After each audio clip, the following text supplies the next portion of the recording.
सो hello hello मेरे class 12th के प्यारे प्यारे बच्चों, welcome back to the channel. हम वापस कॉमर्स के चीते बैच के अंदर एक नई वीडियो के साथ आ चुके हैं आपके लिए। For the economics part, micro economics हम पढ़ रहे हैं, जिसके अंदर चैप्टर 1 हमने पढ़ लिया है, chapter 2 theory of consumer behaviour, budget line, क्या क्या इफेक्ट होते हैं अगर बजट लाइन शिफ्ट करें, इंडिफरेंस कब, हम सब कुछ पढ़ चुके हैं। आज हम एक बड़ा इंपॉर्टेंट टॉपिक स्टार्ट करने वाले हैं जिसको हम बोलेंगे डिमांड। एक छोटा सा इंट्रो आप लोगों के लिए, तो उसके बाद हम लोग स्टार्ट करेंगे।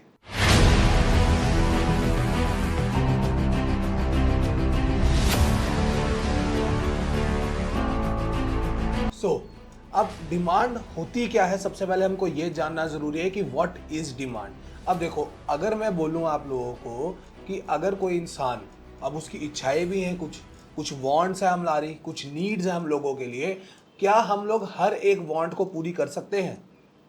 नहीं कर सकते हैं। हर एक वांट हमारे लिए पूरी नहीं हो सकती है। उसके रीजंस है कुछ, क्योंकि हमारी इनकम इतनी नहीं है, हमारे उस चीज़ का प्राइस बहुत ज़्यादा है, क्योंकि उसके बदले हम सब्सटीट्यूट ले सकते हैं।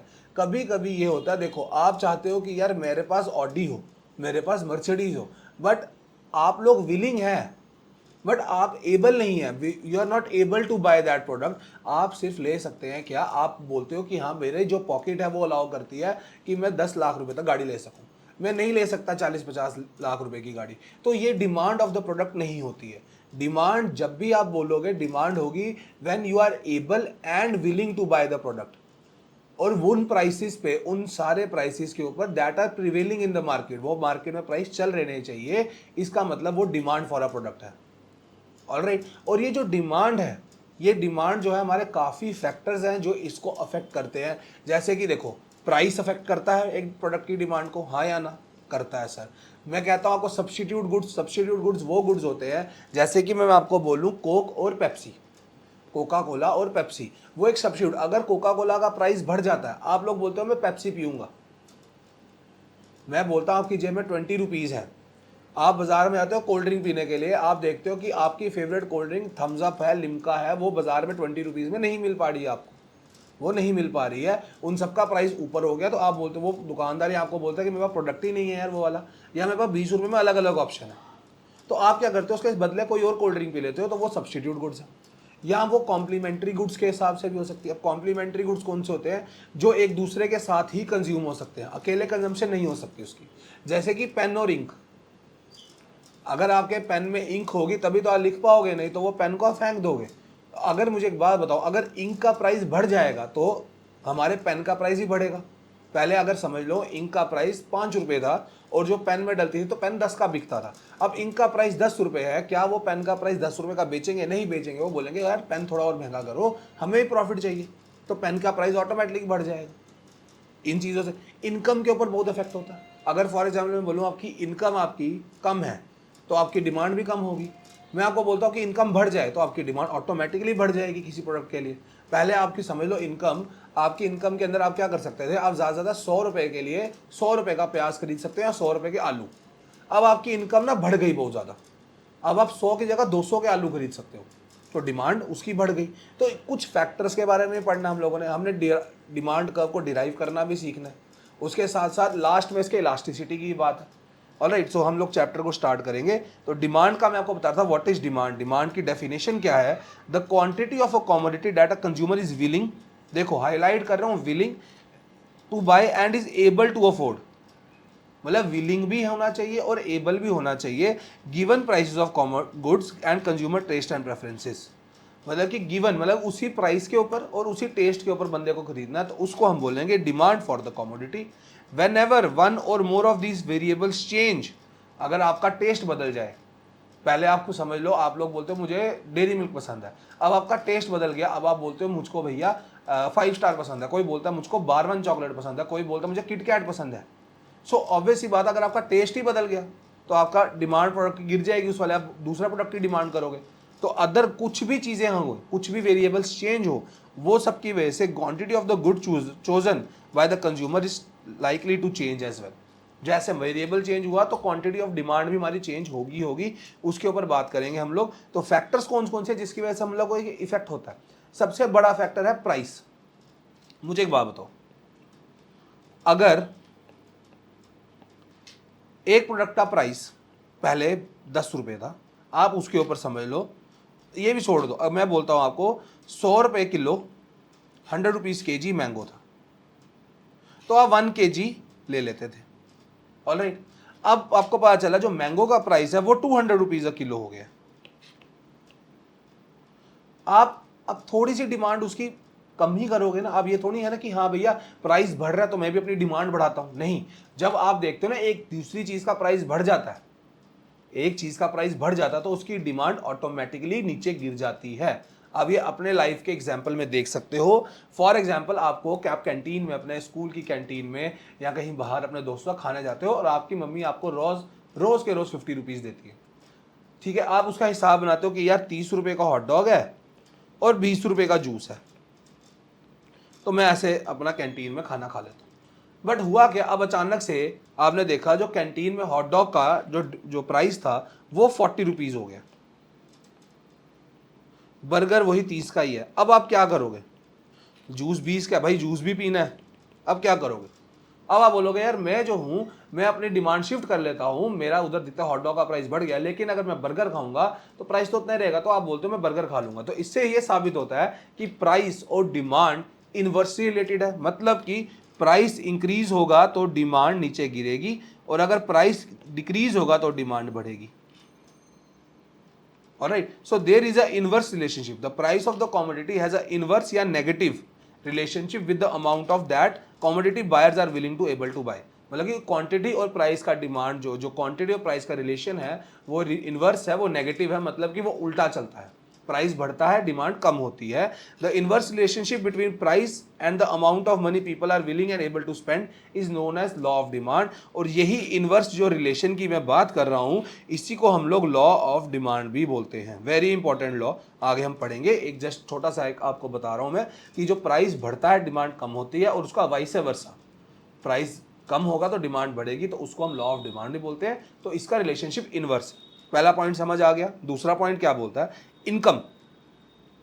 और अब मैं आपको बता रहा था कंज्यूमर की इनकम की वजह से भी डिमांड को काफ़ी इफेक्ट पड़ता है। नॉर्मल चीज़ ये आती है, देखो अगर मैं आपसे नॉर्मल गुड्स की बात करूँ, दो किस्म के गुड्स होते हैं भैया, हमने आज तक पढ़े हैं, तीन होते हैं असली में। एक होता है नॉर्मल, एक होते हैं इन्फीरियर, एक गुड्स होते हैं जो गिफन आते हैं, वो आगे हम पढ़ेंगे। लेकिन अभी हम नॉर्मल और इन्फीरियर को पढ़ेंगे क्योंकि इनका रिलेशनशिप इनकम के साथ है। इन दोनों गुड्स का, नॉर्मल और इन्फीरियर गुड्स का रिलेशनशिप हमारी इनकम के साथ है। अब मैं आपको एग्जांपल देता हूं। देखो नॉर्मल अगर हम गुड्स लेते हैं ना, नॉर्मल गुड्स हम नॉर्मली अगर बात करें तो अगर इनकम बढ़ेगी तो डिमांड आपकी ऑटोमेटिकली इंक्रीज होगी। देखो ना, मैंने आपको बताया था, मैं 100 रुपये किलो मैंगो है, अब उनका 200 रुपये किलो प्राइस हो गया है।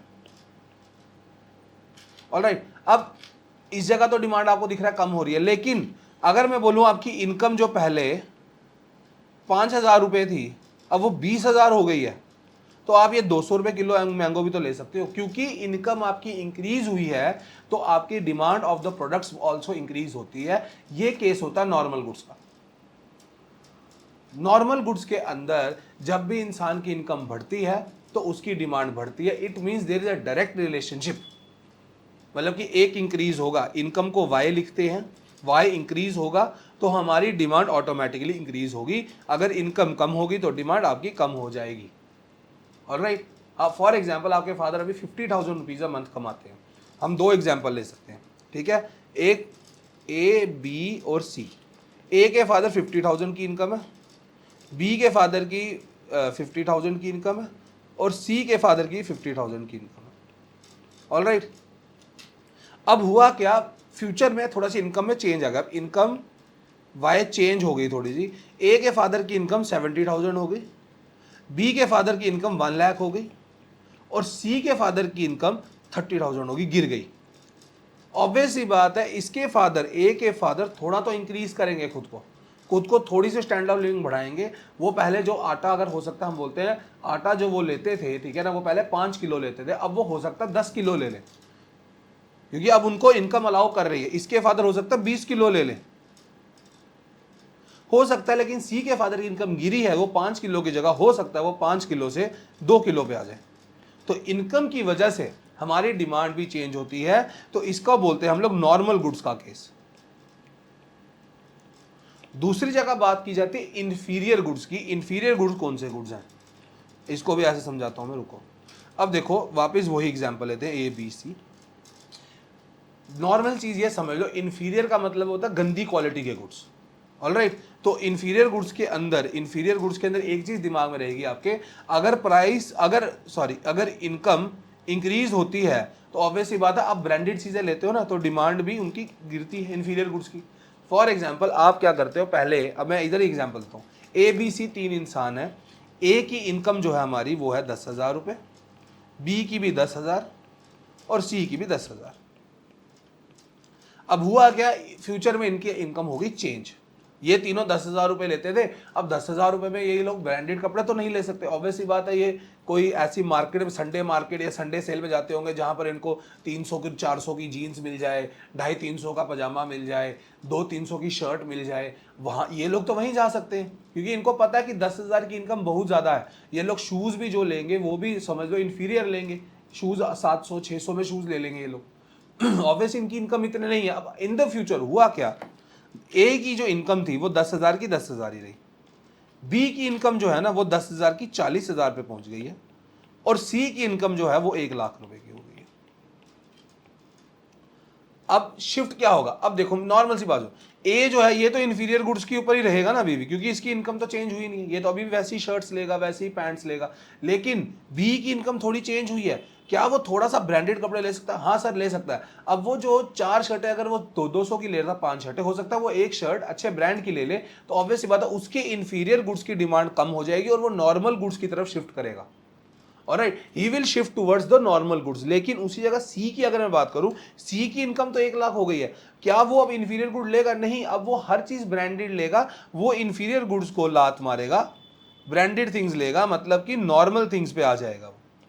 अब वो इंसान नॉर्मल गुड्स खरीदना शुरू हो जाएगा। पहले हो सकता है ये इंसान जो राशन लेता हो, ठीक है ना, वो आटा जो लेता हो वो दूसरे ऐसे हल्के ब्रांड का लेता हो। अब हुआ क्या, उसकी इनकम इतनी बढ़ गई है, हो सकता है वो होल बहुत अच्छा आटा, आशीर्वाद आटा लेना शुरू कर दिया, और ब्रांड उसका चेंज हो गया है, उसकी चीजें बदल चुकी हैं। तो इसका मतलब है कि जब भी मैं इंफीरियर गुड्स की बात करता हूं, इनकम के क्या रिलेशन जब कैसा होता है उसका, कि जो इनकम है, इनकम अगर बढ़ती है तो डिमांड फॉर इंफीरियर गुड्स कम होती है। ये आपको मैंने एग्जांपल दे दिया है, ध्यान से सुनो जो जो चीज मैं बोल रहा हूं। ऑलराइट, तो अब इधर मैं आपको पढ़ के बताऊंगा क्या लिखा है। जो मैं बोल रहा हूं ना वही चीज यहां लिखी होती है, अलग मैं कुछ नहीं बताता हूं। Normal goods for most product there is a positive या direct connection between a consumer income and measure of decency that one is willing and ready to purchase at the end of the day for these merchandise. When income grows, the interest for the product will increase. When income falls, the interest for the product will diminish. मतलब कि जब income increase होती है, demand normal goods की भी increase होती है, income decrease होती है, डिमांड नॉर्मल गुड्स की भी डिक्रीज होती है। ऑलराइट, सेकेंडली बोला गया इंफीरियर गुड्स के बारे में कि इंफीरियर गुड्स वो होते हैं whose demand decreases as wealth grows. मतलब कि जैसे कि आपकी इनकम बढ़ेगी तो इंफीरियर गुड की डिमांड आप लोग कम करते हो, आप लोग ब्रांडेड कपड़े लेते हो, आप लोग वो सामान छोड़ देते हो, सस्ता सामान होता है उसको छोड़ देते हो सकता है आपको पहले आपकी इनकम 20,000 हो तो आप स्मार्ट वॉच नॉइस की ले सकते हो, क्योंकि बजट फ्रेंडली आप स्मार्ट वॉच ले लो। आप हो सकता है 5-4 हज़ार रुपए के स्मार्ट वॉच रेडमी की ले लो, किसी की ले लो, या आप लोग एनालॉग वॉच ही लेते हो जैसे मैं डालता हूँ। अगर आपकी इनकम बाई चांस बहुत ज़्यादा इंक्रीज हो जाती है, आपकी इनकम अब 2-3 लाख रुपए हो गई है, आप लोग अब एप्पल की वॉच ले सकते हो, स्मार्ट वॉच, ऑलराइट, जो 30-40 हज़ार रुपए में आ जाएगी आपको। सो मतलब कि इंफीरियर गुड्स की यही बात है कि वाई की जो डिमांड है अगर वो कम होगी तो इनकम की डिमांड, इनकम अगर कम होगी तो डिमांड फॉर इंफीरियर गुड्स बढ़ेगी। ऑलराइट, उसके बाद आता है price of related goods. Related goods होते हैं 2 किस्म के, इसको भी आपको मैं समझाता हूं एग्जांपल से, ठीक है। अब रिलेटेड गुड्स होते हैं 2 किस्म के, एक होते हैं हमारे सब्सटीट्यूट्स, एक होते हैं हमारे कॉम्प्लीमेंट्री गुड्स। मैंने आपको स्टार्टिंग में बताया था सब्सटीट्यूट गुड्स वो होते हैं जो एक दूसरे की चीज को चेंज कर देते हैं, जैसे कि मैं बोलता हूं टी और कॉफी। ऑलराइट, अब नॉर्मल सी चीज सोचो, अगर मैं बोलता हूं दोनों का प्राइस 10-10 रुपए है, टी और कॉफी सबको पता है बाजार में 10-10 रुपए की मिलती है ना, कप के अंदर छोटा कप में 10 रुपए की मिल जाए, 12 रुपए 15 रुपए जो भी है रेट, अब 10 रुपए की टी मिलती है, कॉफी भी 10 रुपए की, ठीक है, जो इसका स्टार्टिंग में। अब अचानक से क्या हुआ, अचानक से क्या हुआ, टी का प्राइस 15 हो गया, कॉफी का प्राइस उतना ही रहा। ये वन केस है। अब मुझे बताओ इस जगह क्या होगा। आपको दिख रहा है कि टी का प्राइस बढ़ गया है, तो टी की डिमांड तो आप छोड़ दोगे, ऑब्वियस बात है। अगर आपको दिखता है टी का प्राइस बढ़ गया है लेकिन कॉफी का जो प्राइस है वो सेम है, तो लोग क्या करेंगे, टी की डिमांड को गिरा देंगे और कॉफी की डिमांड को बढ़ा देंगे। इनडायरेक्टली अगर मैं बात करूं तो सिंपल सा लॉजिक लगाते हैं कि अगर एक गुड़ का प्राइस बढ़ता है तो उसके सब्स्टिट्यूट की डिमांड बढ़ती है। अगर एक गुड़ का प्राइस, टी का प्राइस बढ़ा है, तो उसका जो सब्स्टिट्यूट है कॉफी, उसकी डिमांड बढ़ चुकी है, क्योंकि अब लोग कॉफी पे शिफ्ट कर जाएंगे।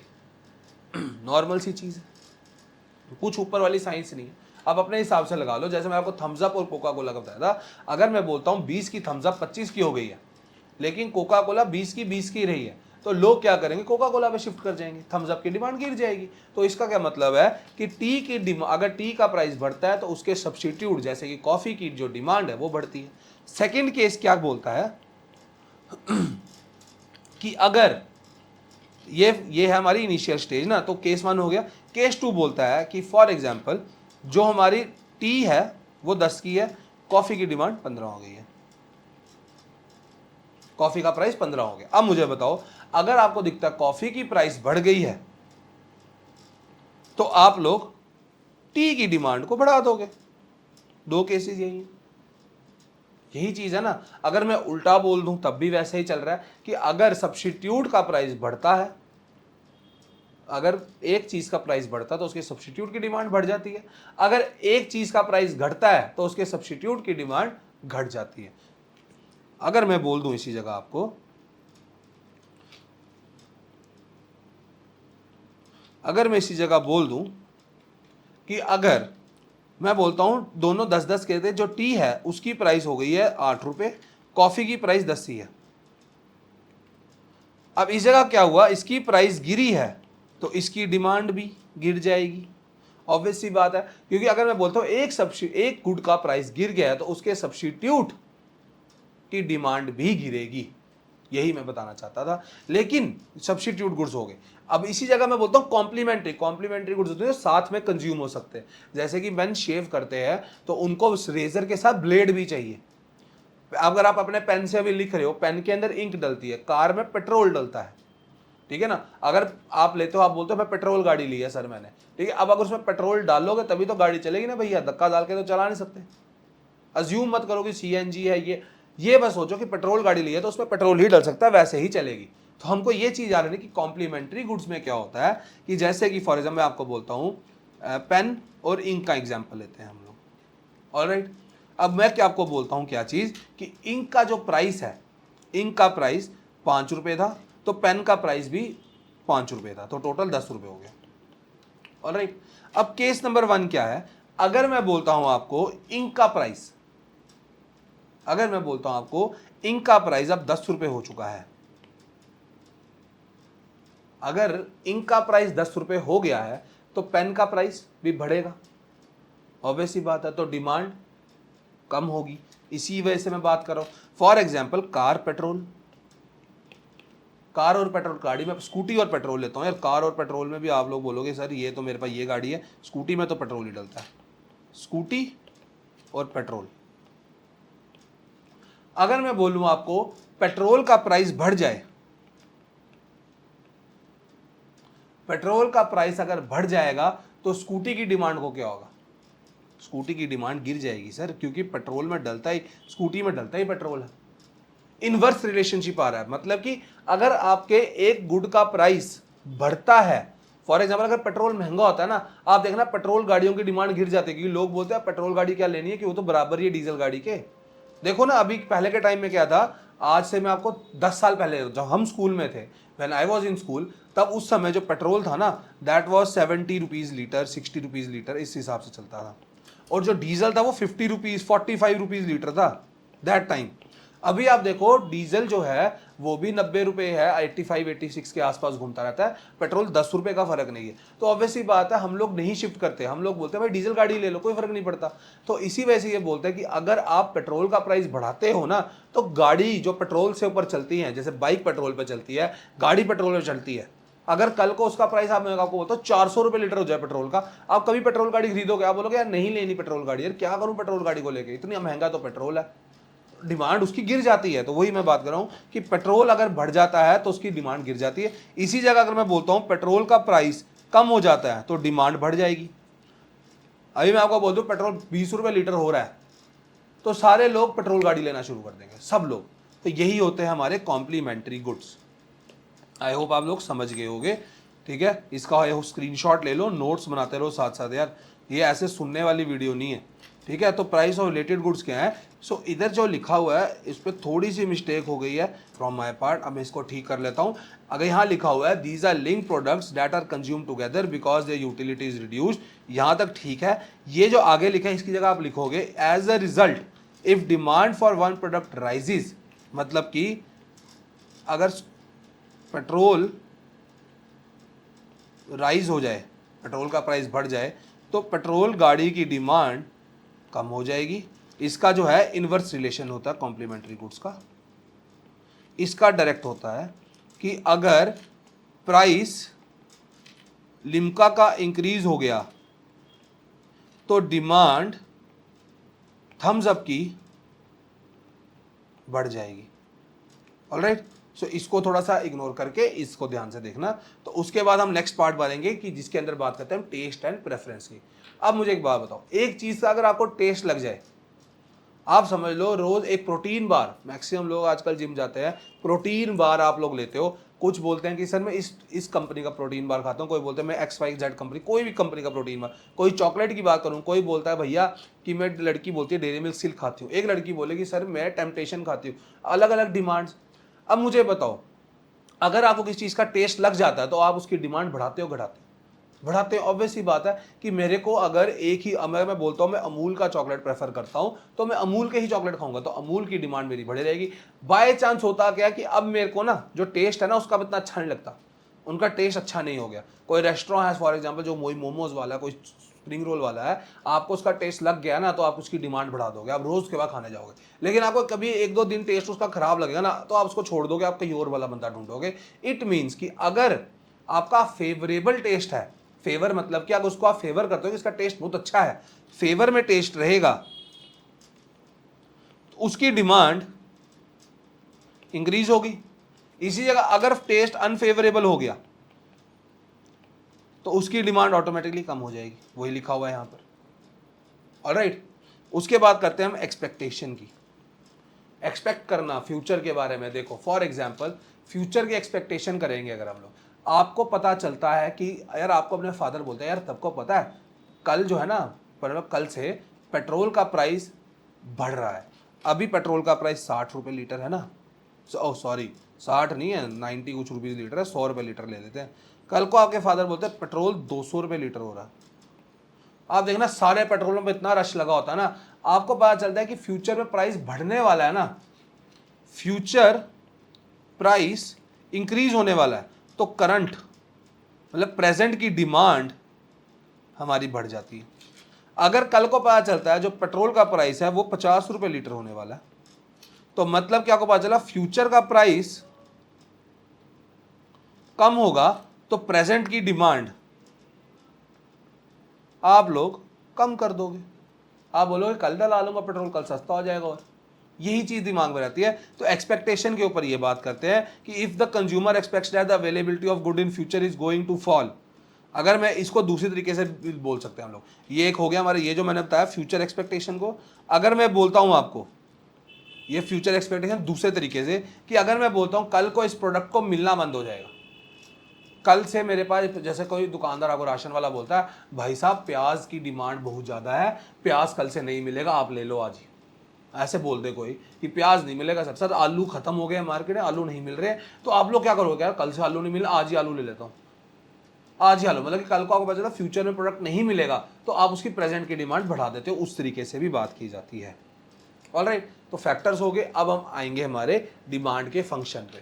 जैसे हम लोगों ने पहले हर चीज़ का अपना अपना फंक्शन है, वैसे डिमांड का भी एक छोटा सा अपना फंक्शन है। डिमांड फंक्शन जितने भी हमने फैक्टर पढ़े ना जितने भी हमने फैक्टर पढ़े, जो जो उसको इफेक्ट करते हैं वो सब उसके डिमांड फंक्शन बनाते हैं। मतलब कि ये dx is equal to price of related goods, y से इनकम, t से टेस्ट, e से expectation, f means functional relationship और dx is equal to quantity demanded. It means कि जो जो चीजें डिमांड को इफेक्ट करती हैं वही चीजें सब डिमांड का फंक्शन को बनाती हैं।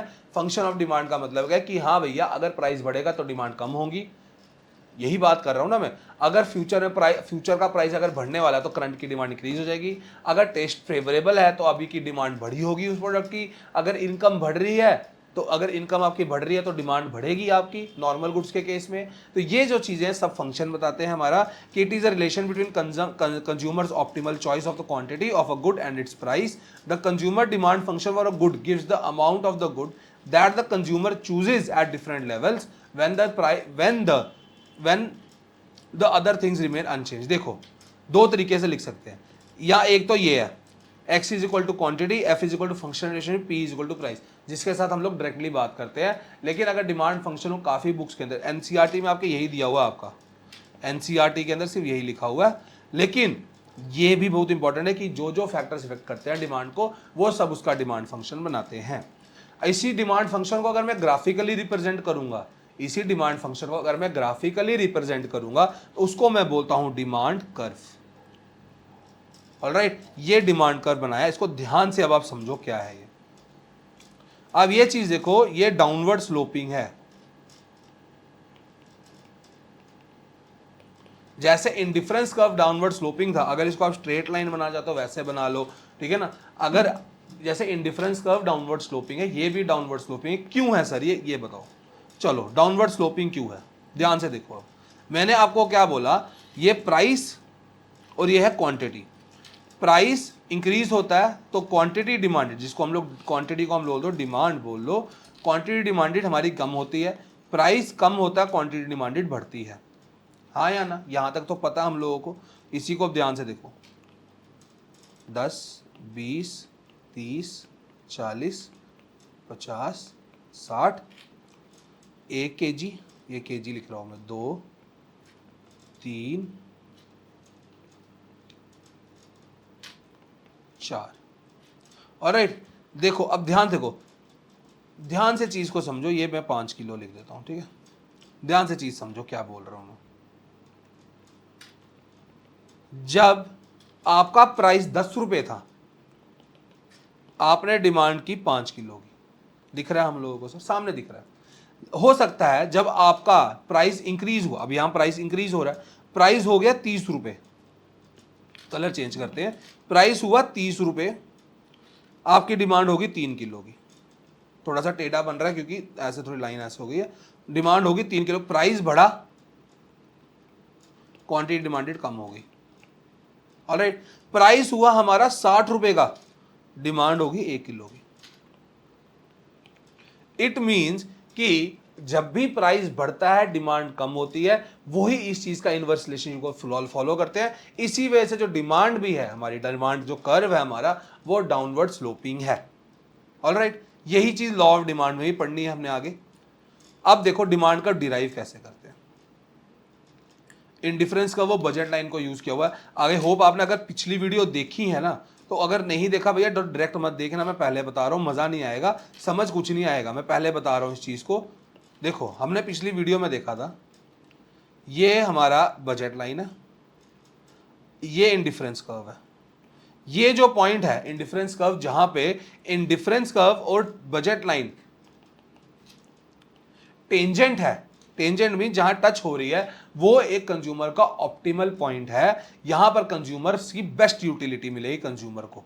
हमने पिछली वीडियो में ये चीज तो पढ़ के आए हैं हम लोग कि सर यहां पर बेस्ट यूटिलिटी मिलती है कंज्यूमर को।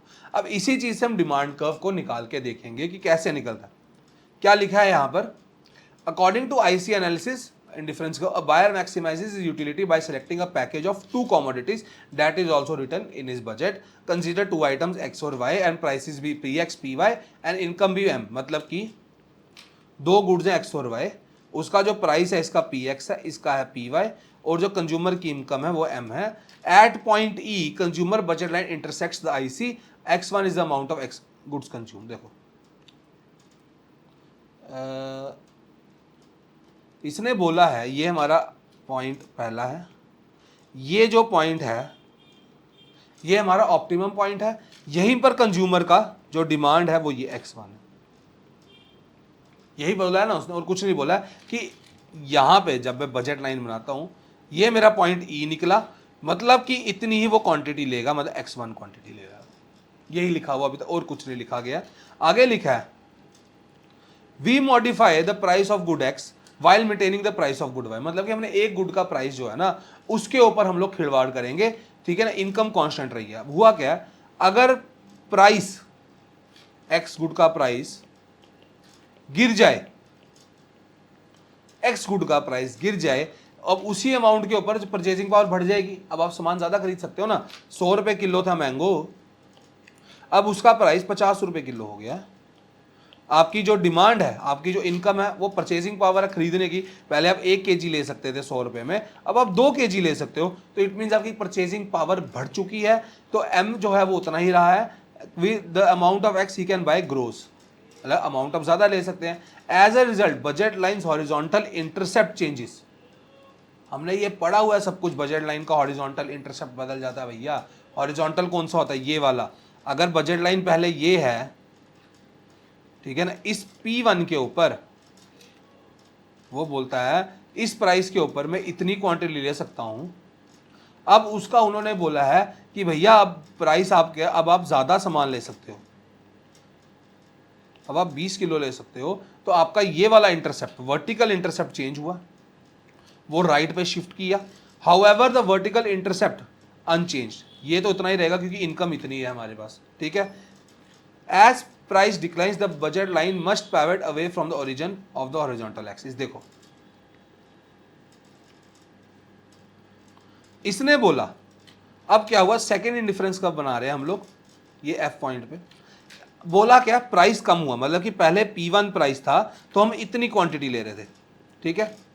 अब इसने बोला प्राइस कम हो गया, P2 हो गया, तो क्वांटिटी हमारी ज्यादा हो गई, हाँ या ना, प्राइस कम हुआ क्वांटिटी ज्यादा हुई। इसने बोला प्राइस और कम हुआ, देखो P3 और कम हो गया प्राइस, तो क्वांटिटी डिमांडेड और बढ़ गई। देखो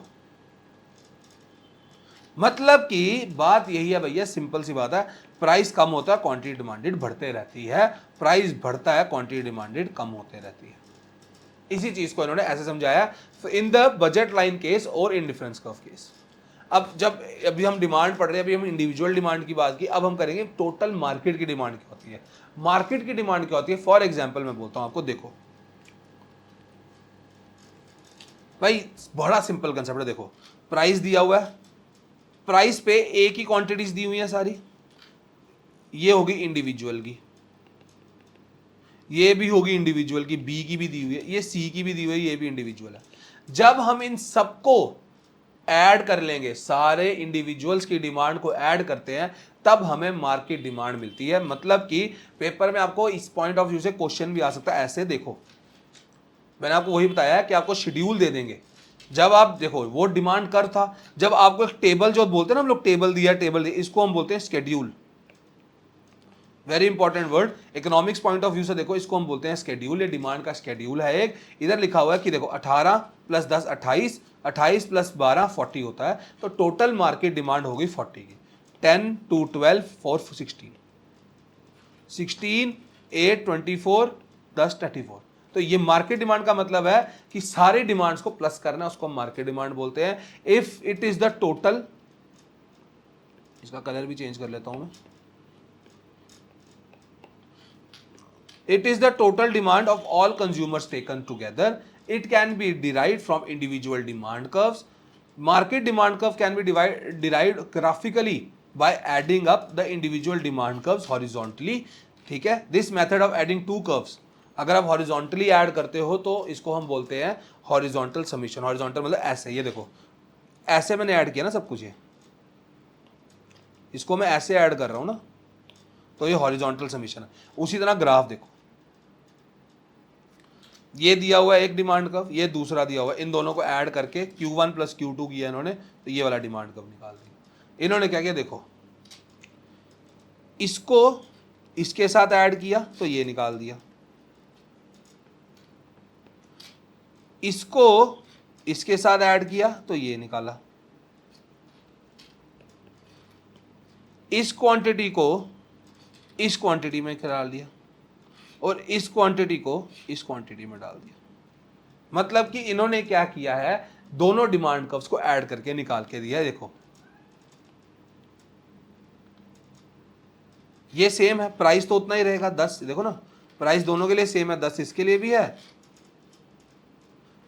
12 इसके लिए भी है, सबके लिए 14 सबके लिए है, 16 सबके लिए, 18 सबके लिए, प्राइस सेम है, प्राइस तो सेम बना दिया। जो क्वांटिटी है इसको इसके साथ ऐड करके डाला है और इसको इसके साथ ऐड करके डाला है। Alright, this is market demand. अब आगे हम लॉ ऑफ डिमांड के ऊपर, जो मैं स्टार्टिंग से आपको बता रहा हूं लॉ ऑफ डिमांड के ऊपर, इसको अगर मैं ग्राफ से बनाऊं, देखो जब आपको एग्जाम में बनाना है ना, एग्जाम में ऐसे बनाना है, देखो पहले इधर आप लिखोगे प्राइस, इधर लिखोगे क्वांटिटी डिमांडेड। ये देखो ये सब आपको ना उसमें नोट्स में नहीं मिलता, ये आपको वीडियो देख के पता चल जाएगा। ठीक है, 10 20 30 40 क्वांटिटी डिमांडेड मैंने बोली है आपको, 10 पे समझ लो ये आ गया 40 30 20 10। लॉ ऑफ डिमांड क्या बोलता है कि प्राइस बढ़ता है, क्वांटिटी डिमांडेड कम होती है, प्राइस कम होता है, क्वांटिटी डिमांडेड बढ़ती है। यही लॉ कहता है अदर थिंग्स कांस्टेंट है। अदर थिंग्स कौन से हैं, जो हमने फैक्टर्स हमने कितने पढ़े, हमने प्राइस पढ़ा, रिलेटेड गुड्स पढ़ा, हमने इनकम पढ़ा, हम लोगों ने इसको पढ़ा, फ्यूचर एक्सपेक्टेशन पढ़ा। तो अदर थिंग्स के अंदर वो सब आता है, सिर्फ हम प्राइस की लेके चलेंगे, प्राइस की बात करेंगे, प्राइस बढ़ता है, क्वांटिटी डिमांडेड कम होती है। इसी चीज को मैं अगर ग्राफिकली रिप्रेजेंट करना चाहूं वो भी कर सकता हूं।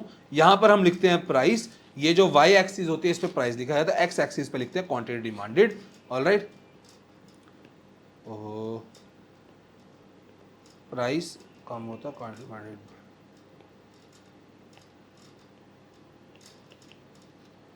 ठीक है, अब इसको ध्यान से चीज को समझ लो एक ही बार। ठीक है, इसी को मैं अब इसको ठीक करके लिख के दे रहा हूं आपको यार।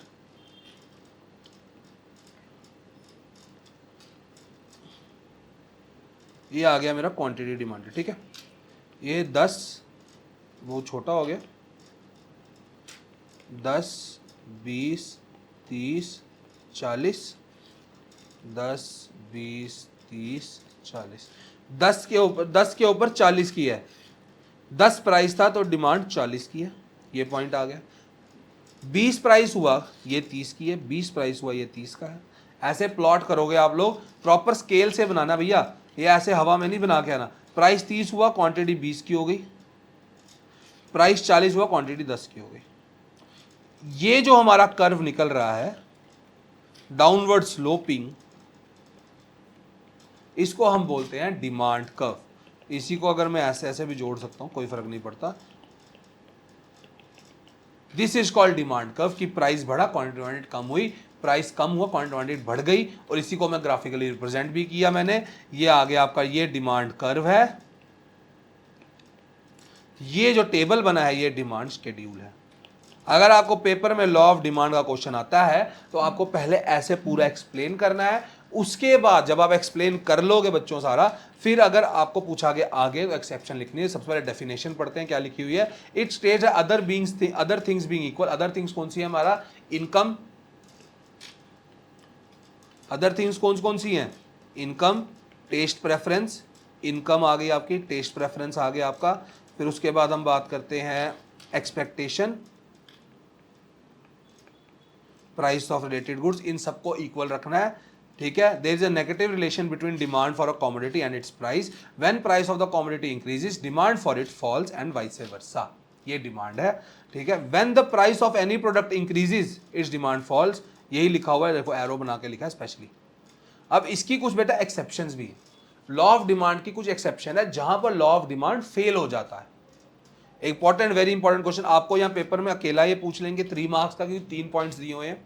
3 मार्क्स का क्वेश्चन पूछ सकते हैं आपसे, या आपको लॉ ऑफ डिमांड बड़ा क्वेश्चन कोई पूछ लें आपको 8 नंबर का या 6 नंबर का, उसमें आपको ऊपर लिखा जाएगा explain law of demand and write down it's exceptions. Alright, तो हमको कहीं से नहीं, ऊपर आपको मैंने ये समझाया लॉ ऑफ डिमांड कैसे लिखना है, आपने होप इसका स्क्रीनशॉट ले लिया होगा, ठीक है, अगर नहीं लिया ले लो एक बारी, ठीक है। अब मैं आगे चल रहा हूं। एक्सेप्शंस क्या है, देखो एक्सेप्शन क्या होता है कि देखो कुछ चीजें ऐसी होती है जहां पर अगर उसका प्राइस बढ़े ना तो तब भी डिमांड को फर्क नहीं पड़ता। अच्छा सर ऐसी कौन सी, बेटा सबसे बड़ा एग्जांपल है नेसेसिटी गुड्स। नेसेसरी गुड्स एक ऐसी चीज है जिनके ऊपर, फॉर एग्जांपल मैं बोलता हूं, एक दवाई है, आपके घर पे किसी को प्रॉब्लम है, समझ लो किसी को हार्ट की प्रॉब्लम है, आजकल बीपी की प्रॉब्लम है, आजकल तो काफ़ी ज़्यादा प्रॉब्लम्स लोगों को घर में, शुगर की प्रॉब्लम है, कोई डॉक्टर आपको कोई शुगर की प्रॉब्लम के बारे में बताता है कि हाँ भैया ये जो दवाई है ये 3,000 रुपये का पत्ता मिलेगा, उसने आपको हर किस्म की दवाई बता दी है, उसने आपको 5 किस्म की दवाई बताई, वो नहीं सूट करी जो 500 600, अब उसने बोला यार यही एक दवाई है जो सूट करेगी, ये 3,000 का पत्ता है, आपको वो खरीदना ही पड़ेगा। अगर कल को आटा और चावल का प्राइस बढ़ जाता है आपको वो लेना ही पड़ता है, क्योंकि आपको पता वो नेसेसरी नहीं खाएंगे तो कहां जाएंगे, ठीक है। आपको दूध तो घर में चाहिए चाहिए हर किसी को, दूध का प्राइस जितना मर्जी बढ़ जाए आप लोग तो लोगे, तो इट मीन्स उनकी डिमांड को फर्क नहीं पड़ा, यहां पर लॉ ऑफ डिमांड फेल कर गया हमारा। दूसरी चीज ये बोलता आर्टिकल्स ऑफ डिस्टिंक्शन होते हैं जिनको हम लोग वेबलन गुड्स बोलते हैं, स्पेलिंग लिख लो VEBLEN, वेबलन गुड्स या प्रेस्टिजियस गुड्स या प्रेस्टीज के लिए गुड्स। ये जो गुड्स है ना हमारे, इस जगह भी लॉ ऑफ डिमांड फेल हो जाता है। कैसे, आप देखो कोई शेख देखे हमने दुबई के जिनके बच्चे हैं जो मल्टी बिलियनियर्स हैं, इतना पैसा उनके पास, ठीक है, वो लोग क्या करते हैं, रेयर कलेक्शंस करते हैं, वो चीज़ क्या खरीदते हैं, वो महंगा सामान खरीदते हैं, मतलब कि वो उन चीज़ों का प्राइस, हम लोग घड़ियों की बात कर रहे हैं ना, अगर आप कोई घड़ी वाले देखते हो ना, कोई लोग, ठीक है ना, उनका प्राइस बढ़ता है, मतलब कि वो लोग उस चीज़ को तभी खरीदते हैं जब उसका प्राइस बढ़े। अगर जिनको गाड़ियों का RTO वालों को पता है, उधर कुछ स्पेशल नंबर्स होते हैं जैसे कि 0001 0786, ये कुछ नंबर्स हैं, यहाँ पर इन नंबर्स पे बिडिंग होती है, जितना ये कॉस्टली जाते हैं ना उतनी प्रेस्टीज बढ़ती है कि हाँ भैया उतना महंगा लिया मैंने, उतनी महंगी चीज़ ली है मैंने, तो इनके ऊपर भी लॉ ऑफ डिमांड बढ़ जाता है, क्योंकि ये बोलता है प्राइस बढ़ता है तो डिमांड बढ़ती है। वेबलन गुड्स उल्टा चलते हैं, हम तो स्टार्टिंग से लॉ में पढ़ रहे हैं प्राइस कम होता है डिमांड बढ़ती है, इधर उल्टा है वेबलन गुड्स में भी। और तीसरी चीज़ ये बोलता है गिफन गुड्स के बारे में। अब ये यार है ना, गिफन गुड्स के अंदर भी यही प्रॉब्लम आती है, गिफन गुड्स को हम अभी पढ़ेंगे ध्यान से, गिफन गुड्स होते गए, ऑलराइट, आगे यही पढ़ेंगे। इसके बाद हम पढ़ेंगे टाइप्स ऑफ गुड्स, कुछ नॉर्मल गुड्स और इन्फीरियर गुड्स के बारे में तो आपको मैं बता चुका हूँ, ठीक है ना, वो आपको मैंने इनकम के अंदर समझा दिया था कि नॉर्मल गुड्स कौन से होते हैं, जब आपकी इनकम बढ़ती है तो उनकी डिमांड बढ़ती है। नॉर्मल गुड्स के अंदर मैंने बताया था इनकम बढ़ती है डिमांड बढ़ती है, इनकम कम होती है डिमांड कम होती है, इट मीन्स डायरेक्ट रिलेशन है।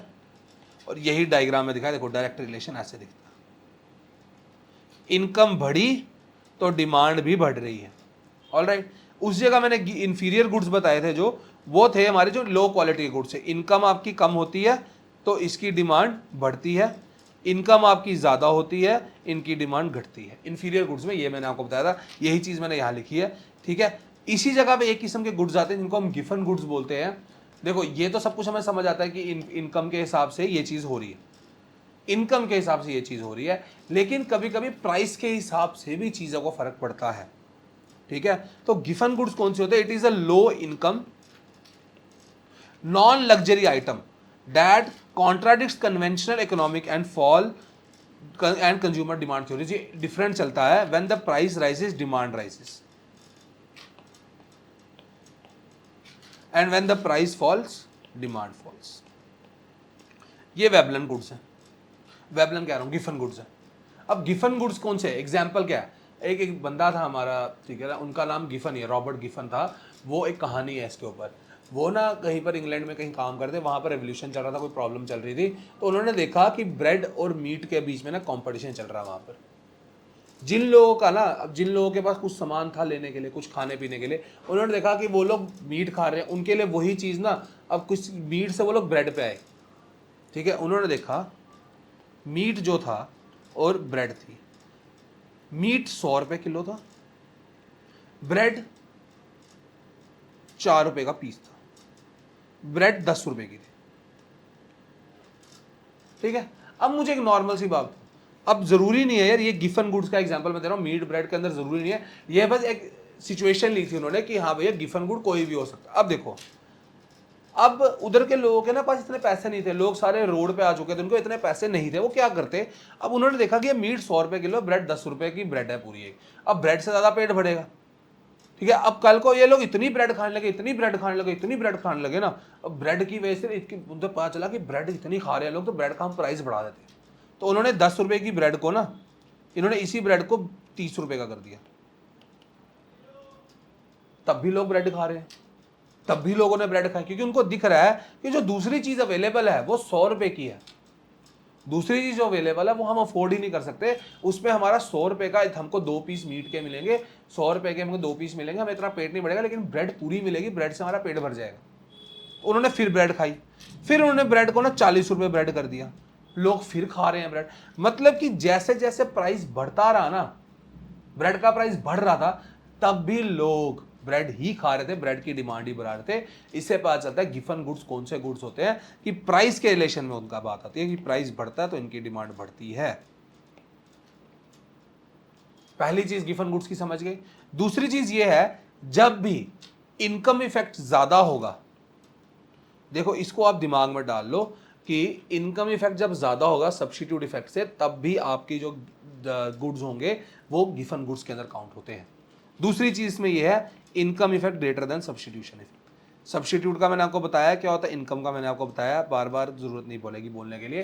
तो इनकम इफेक्ट जब आपको ज्यादा पावरफुल होगा ना, तो उस जगह हम लोग गिफन गुड की बात करते हैं। ऑलराइट, कॉम्प्लीमेंट्री गुड्स में आपको बता चुका हूं सब। देखो bread butter, tennis racket ball, ठीक है, यही यहां पर लिखा हुआ है, शायद यहां सही लिखा हुआ है, the demand moves in opposite direction. जो इधर लिखा था ना कॉम्प्लीमेंट्री गुड्स, इधर आप यही डेफिनेशन डाल देना। आई होप आपको यहां से इजीली समझ आ जाएगा। देखो, टी और sugar, shoes and socks, and increase in the price of sugar will decrease the demand for T. Obviously बात है, जब आपको मैंने बताया था पेट्रोल का प्राइस बढ़ता है तो पेट्रोल गाड़ी की डिमांड कम हो जाती है, उसी तरह प्राइस चीनी की बढ़ती है तो चाय का प्राइस अपने आप चेंज हो, डिमांड चेंज हो जाती है। प्राइस चीनी की गिरेगी तो चाय की डिमांड बढ़ जाएगी। सब्स्टिट्यूट गुड्स हो गए मैकडोनल्ड बर्गर की, अगर आपको दिखता है मैकडोनल्ड का बर्गर जो है वो 150 का हो गया, अब बर्गर किंग चल जाए तो बर्गर किंग का बर्गर हो सकता है 80 का ही हो। सब्स्टिट्यूट, इसकी प्राइस बढ़ा तो सब्स्टिट्यूट की डिमांड बढ़ गई, ये चीज़ लिखी है यहाँ पर। अब लास्ट के 2 टॉपिक इसके अंदर ये आते हैं कि एक आता है आपका शिफ्ट और एक आता है मूवमेंट। देखो, शिफ्ट का मतलब क्या होता है, एक जगह से दूसरी जगह चीज़ चले गई, ठीक है। ये आप डायग्राम कहाँ समझो। देखो, जब भी मैं आपको बोलूंगा ना प्राइस को छोड़ के, जो अदर थिंग्स की बात मैं कर रहा हूं, अदर थिंग्स, तब से अदर थिंग्स बोल रहा था ना, अगर कभी भी अदर थिंग्स में चेंज आएगा, अदर थिंग्स कौन सी है, income, price of related goods, taste and preference, expectation, इन चीजों में कभी भी चेंज आएगा, हमारा डिमांड कर्व शिफ्ट करेगा। जब भी, मैं ध्यान से सुनो मैं क्या बोल रहा हूं, जब भी हमारा अदर थिंग्स में चेंज आएगा, अदर थिंग्स में हमारा जो डिमांड कर्व है वो शिफ्ट करेगा। इसके अंदर प्राइस का कोई लेना देना नहीं लिखना, हमने प्राइस को नहीं कंसिडर करना, अदर थिंग्स को। ऑलराइट, तो शिफ्ट इन डिमांड कर्व क्या बोलता है, जब भी, देखो 2 किस्म से शिफ्ट आएंगे, एक होगा हमारा लेफ्ट, ये देखो लेफ्ट में शिफ्ट हुआ अंदर वाली साइड, एक होगा राइट, बाहर वाली साइड, आउट इन, ठीक है। अब जब भी अगर कोई अच्छी चीज, मतलब कि समझ लो पॉजिटिव थिंग्स की बात करूंगा, फेवरेबल टेस्ट है, फेवरेट, जब भी डिमांड इंक्रीज होगी किसी चीज की वजह से, फेवरेबल की वजह से डिमांड इंक्रीज होती है, हाँ होती है सर। मैं आपको बोलता हूं सर कि हाँ भैया इनकम इंक्रीज होती है, डिमांड इंक्रीज होती है, हाँ सर होती है, आपने बताया था। तो इट मीन अगर ये सब कुछ होता है, इसकी वजह से जो डिमांड कर्व हमारा शिफ्ट करेगा राइट में, और हम लोग ज्यादा डिमांड कर पाएंगे। इसका क्या मतलब है, हमारा अब पहले हम लोग इतना सामान खरीद सकते थे, इतना सामान, अब हम लोग और इतना सामान खरीद सकते हैं, इतना इतना ज्यादा सामान खरीद पा रहे हैं उसी के ऊपर, मतलब कि इनकम बढ़ी, डिमांड बढ़ी, फेवरेबल टेस्ट हुआ, डिमांड बढ़ी, ठीक है ना। एक्सपेक्टेशन की बात कर रहा हूं तो डिमांड बढ़ी, फ्यूचर में प्राइस इंक्रीज होने वाला है तो करंट डिमांड बढ़ेगी। इसकी वजह से होता है हमारा राइटवर्ड शिफ्ट। अगर नेगेटिव इंपैक्ट पड़ जाए, अनफेवरेबल टेस्ट हो जाए, आपको नहीं पसंद आ रहा आप टेस्ट, तो डिमांड गिरा देते हो। अगर मैं बोलता हूं आपको टेस्ट आपका अनफेवरेबल हो गया, टेस्ट आपका, मैं बोलता हूं इनकम गिर गई, तो डिमांड गिर जाती है। इसकी वजह से अब आप पहले से कम सामान लोगे, पहले से जब कम सामान लोगे तो इट मीन्स ये लोग जो चीज़ें हैं ये लेफ्ट की तरफ, अंदर की तरफ शिफ्ट हो रहा है, सामान अब कम मिलेगा। पहले आप इधर तक ले पा रहे थे, अब आप इधर तक ले पा रहे हो।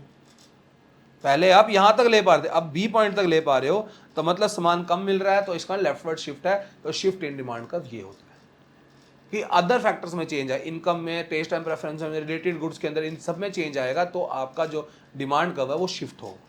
उसी जगह दूसरी बात करते हैं मूवमेंट इन डिमांड कर्व, कि मूवमेंट कब होती है। मूवमेंट क्या होता है बच्चों, देखो सेम ही डिमांड कर्व पे मूवमेंट हो रही है, कि देखो ये कॉन्ट्राडिक्शन है और ये एक्सपेंशन है। सर कैसे? जब भी मैं प्राइस की बात करूंगा और अदर थिंग्स, अभी जो ऊपर अदर थिंग्स थी ना, उनको कंसीडर नहीं करना हमने। अब सिर्फ प्राइस, अगर मैं बोलता हूं सिर्फ प्राइस में चेंज आ रहा है ना, सिर्फ प्राइस में, उस जगह पे हमारा movement along the demand curve होता है। मूवमेंट इन या मूवमेंट अलोंग इसी डिमांड कर्व में मूव होगा।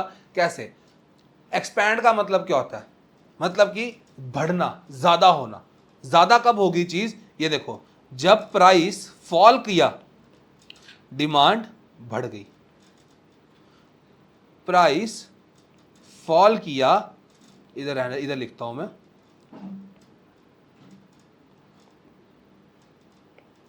जब भी प्राइस फॉल किया डिमांड बढ़ती है, तो आपका एक्सपैंड होता है डिमांड कर्व। ये एक्सपेंशन है, दिख रहा है आपको, एक्सपैंड हुआ पहले से। ऑलराइट, इसी जगह मैं बात करता हूं आपसे दूसरी, क्या बोली गई है, कॉन्ट्राडिक्शन का मतलब होता है छोटा होना। कॉन्ट्राडिक्शन हो रहा है, चीज बंद हो रही है, मतलब कि जब भी, इसका मतलब क्या है, प्राइस आपका ज्यादा हो रहा है और डिमांड कम हो रही है। इट मींस, ये देखो, प्राइस ज्यादा हुआ, डिमांड कम हो गई, ये कॉन्ट्राडिक्शन है, चीज कम हो गई। तो इट मींस प्राइस बढ़ता है तो कॉन्ट्राडिक्शन हो रहा है, क्योंकि डिमांड, प्राइस बढ़ता है डिमांड कम होती है, कॉन्ट्राडिक्शन होता है। प्राइस कम होता है डिमांड बढ़ती है तो एक्सपेंशन होता है।